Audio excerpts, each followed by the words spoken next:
Hi అండి, నమస్తే. Welcome back to Nazareni foods. నేను మీ నజరేని. ఈరోజు వీడియోలో నేను చూపించబోయే రెసిపీ అద్భుతమైన ఔషధ గుణాలు కలిగిన మునగాకుతో హెల్దీ అండ్ టేస్టీ మునగాకు పప్పు రెసిపీని మీతో షేర్ చేసుకుంటున్నాను. ఇలా మునగాకు పప్పు చేసి పిల్లలకు పెద్దవాళ్ళకు పెట్టండి, హెల్త్కి చాలా మంచిదండి.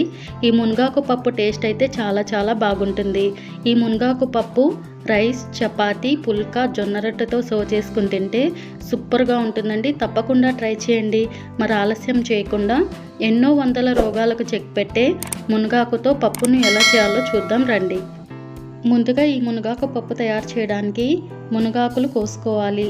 2 కప్పులకి సరిపడ్డా మునగాకులు కోసుకొని ఆకుల్ని కట్ చేసుకుని శుభ్రంగా 2-3 సార్లు కడిగి తీసుకోవాలి. ఇప్పుడు కుక్కర్ తీసుకొని 1 కప్పు కందిపప్పు వేసుకోవాలి. కందిపప్పు వేసుకున్న తర్వాత సరిపడ్డా నీళ్లు పోసి శుభ్రంగా కందిపప్పును 2-3 సార్లు కడిగిన తర్వాత 4 కప్పుల నీళ్లు పోయాలి. 1 కప్పు కందిపప్పుకి 4 కప్పుల నీళ్లు తీసుకోవాలి. పప్పు ఉడకడానికి సరిపడ్డా నీళ్లు పోసిన తర్వాత ఇప్పుడు ఇందులో 5-6 పచ్చిమిరపకాయలని తీసుకొని మధ్యలోకి ఘాట్లు పెట్టుకొని వేసుకోవాలి. అలాగే 1 పెద్ద ఉల్లిపాయ తరుగు వేసుకోవాలి. అలాగే 2 బాగా పండిన టమాటోలు తీసుకొని ఇలా చిన్న ముక్కలుగా కట్ చేసి వేసుకోవాలి. అలాగే మనం ముందుగా శుభ్రంగా కడిగి పెట్టుకున్న 2 కప్పుల మునగాకు వేసుకోవాలి.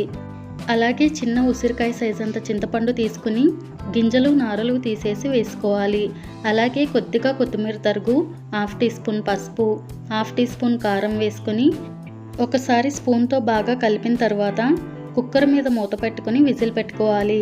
ఇప్పుడు స్టవ్ ఆన్ చేసుకుని కుక్కర్ని స్టవ్ మీద పెట్టుకుని 4 లేదా 5 విజిల్స్ వచ్చేంత వరకు కూడా హై ఫ్లేమ్లో ఉడికించుకోవాలి. పప్పు ఉడికేలోపు తాలింపు వేసుకుందామండి. స్టవ్ మీద చిన్న మూకుడు పెట్టుకుని 2 టీ స్పూన్ల ఆయిల్ వేసుకోవాలి.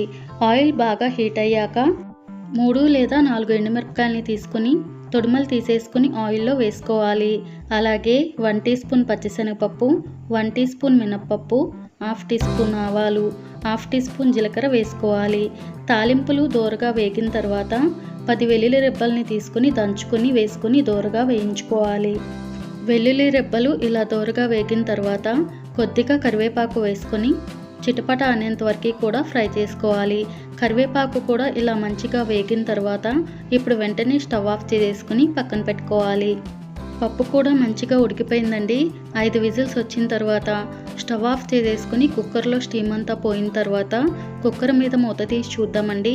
చూడండి పప్పు ఎంత మెత్తగా ఉడికిపోయిందో. ఇలా ఉడికించుకున్న పప్పులోకి రుచికి సరిపడ్డా ఉప్పు వేసుకోవాలి. ఉప్పు మీ టేస్ట్కి సరిపడ్డా వేసుకుని పప్పు గుత్తితో పప్పును బాగా రుబ్బండి. ఇలా పప్పును చక్కగా మెదుపుకున్న తర్వాత ఇప్పుడు ఇందులో మనం ముందుగా ఫ్రై చేసి పెట్టుకున్న తాలింపును పప్పులో వేసుకుని బాగా కలపండి. అంతే అండి, కమ్మనైన రుచితో హెల్దీ అండ్ టేస్టీ మునగాకు పప్పు రెడీ అయిపోయిందండి.